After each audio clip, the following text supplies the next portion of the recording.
Let's look at how dividing decimals by decimals is related to the division you are already very good with. We already know how to divide any number or decimal number by a whole number divisor. So when we need to divide with a decimal divisor, like you see here, see this decimal divisor that we're looking at now, we're going to use the idea of equivalent statements to make our work more manageable.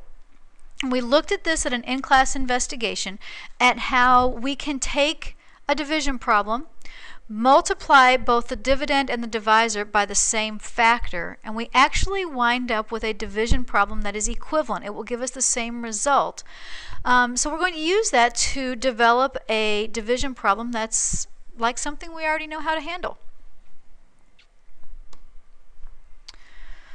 So we'll start with this example, 1 71/100 divided by 9/10. Now the goal in our work is to make sure we don't have a decimal divisor. So we want to think about how we can make that a whole number. Well, just using powers of 10, multiplying or dividing by 10, will help us do that. So I know that if I have 9/10 and I need to shift that decimal over once, that's the same as multiplying by 10. So if I multiply the divisor by 10, I'm going to get 9. If I multiply the dividend by 10, I'm just shifting that decimal place once to the right, just like I did with the divisor. I'm going to wind up with 17 1/10. I'm having a terrible time with the marker today, aren't I?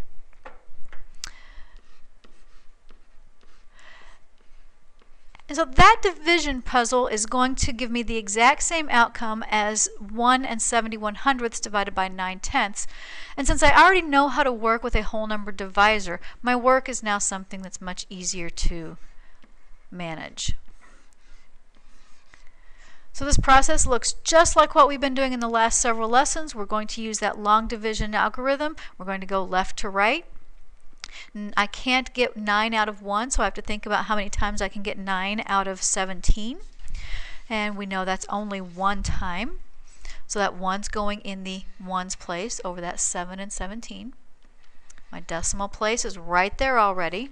So remember, since place values are lining up, the decimal is going to line up in the quotient and dividend. 1 times 9 is going to be 9. Do my subtraction and I'm left with 8.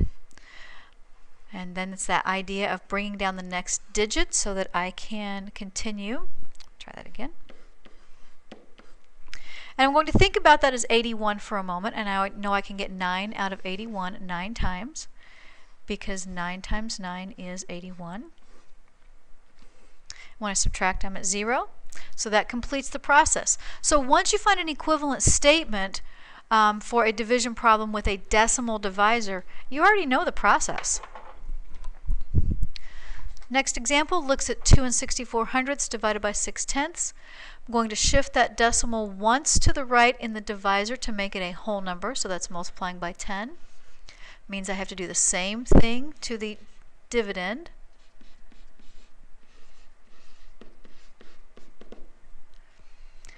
And then it's a division problem we already know how to manage. I know that I can get 6 out of 26 4 times. That's in the 1's place, so I know where the decimal placement goes, where the decimal placement is. Do my subtraction and I'm left with 2. And then again, I'm looking at 24 divided by 6. That's going to give me the 4. Do my subtraction. And it's as easy as that. Not too scary for us at this point. All right, here's your first try it. Pause the video, set this up, think about what the equivalent statement would be, how you have to shift the decimal in the divisor, do the same with the dividend, and then you can proceed with the division. All right, to move that decimal to get a whole number divisor, I'm going to multiply by 10, which means I'm going to do the same thing over here on the dividend. So I'm going to get 544, there's that shift, divided by 17.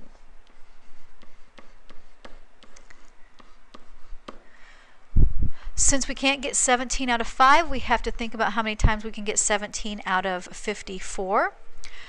And we're going to be able to get 3 17s. It's going to give us 51 when we multiply 3 times 17. We'll do our subtraction. Since we have another digit to work with, we're going to bring that down and continue the process. And I know that I can, if I multiply 17 times 2, I would get 34.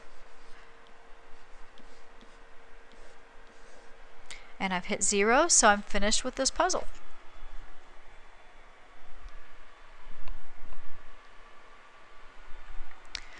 Okay, same idea. We have a whole number dividend, but we still have a decimal divisor. So we're going to use the same process we've been looking at in this lesson. We're going to shift the decimal once, so that's multiplying by 10. We have to do the same thing on the dividend. Even though I already have a whole number over there, whatever I do to the divisor, I have to do to the dividend in order to get that equivalent statement.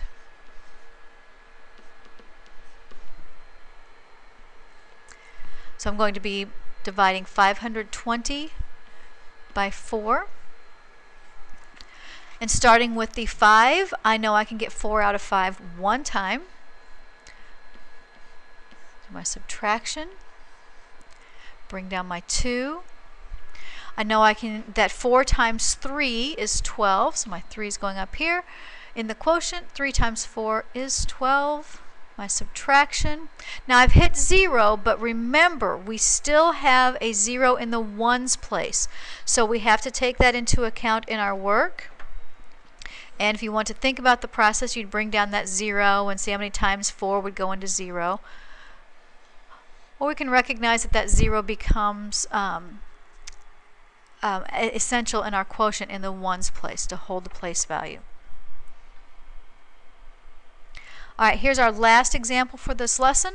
Why don't you pause the video one more time and try this. Notice this time, though, your divisor is 14 thousandths, so you're going to need to move that decimal 3 times. So think about how many times you're multiplying by 10 in order to make this happen. All right, I need to move that decimal once, twice, 3 times. So that means I'm going to multiply by 10, by 10, by 10. So I'm really multiplying by 1,000 here because 10 times 10 times 10 is 1,000. So I have to do the same thing here on the on the dividend. So when I move the decimal 3 times from 5 6/10, there's 1, 2, 3 times. So I'm moving from between the 5 and the 6, right, 1, 2, 3. So that decimal's right here. Dividing by 14 now. Okay, so now it's just whole number by whole number division.